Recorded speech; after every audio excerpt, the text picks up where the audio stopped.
Nimemwona mmoja kabebwa. Naye ni mwanafunzi pia.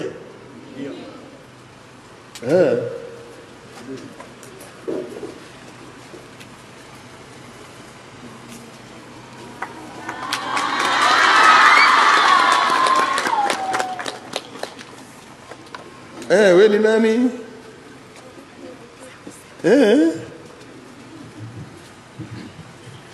Unaitwa? Mimi naitwa Agape Mantiki. Mantiki. Haya, hilo. Mandike. Uko kidato gani? Kidato cha kwanza. Vizuri sana. Unatokea wilaya gani nchini? Wilaya ya Makambako mkoa wa Njombe. Kule Makambako mkoa wa Njombe.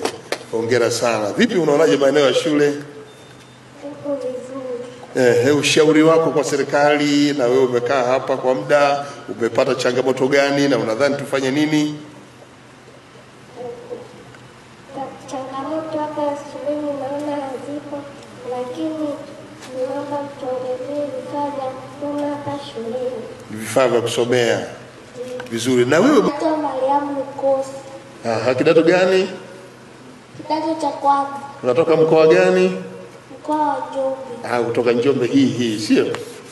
Nimefurahi kukuona. Pigia makofi jamani.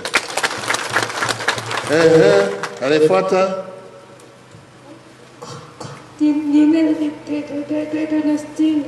Ndio. Unatokea Mbeya. Vizuri sana. Pigeni makofi na yeye. Vizuri. Kwa majina naitwa Kalista Luana. Unatoka mkoa gani? Mkoa wa Njombe. Kutoka Njombe hii. Hongera sana. Kidato gani? Kidato cha kwanza. Kidato cha kwanza. Hongera sana. Makofi kwake. Kwa majina naitwa Diana Mkuu. Uko kidato gani? Kidato cha kwanza. Cha kwanza. Kutoka mkoa upi? Mkoa wa Njombe. Hongera sana. Piga makofi. Sasa mmeona namna ambavyo shule zetu zinaleta watoto wetu wote, na ili mradi wameshaanza kutoka Januari. Naamini wanakaa na nyie vizuri, si ndio? Ndio. Nakaa nao vizuri Ndio. Endeleeni.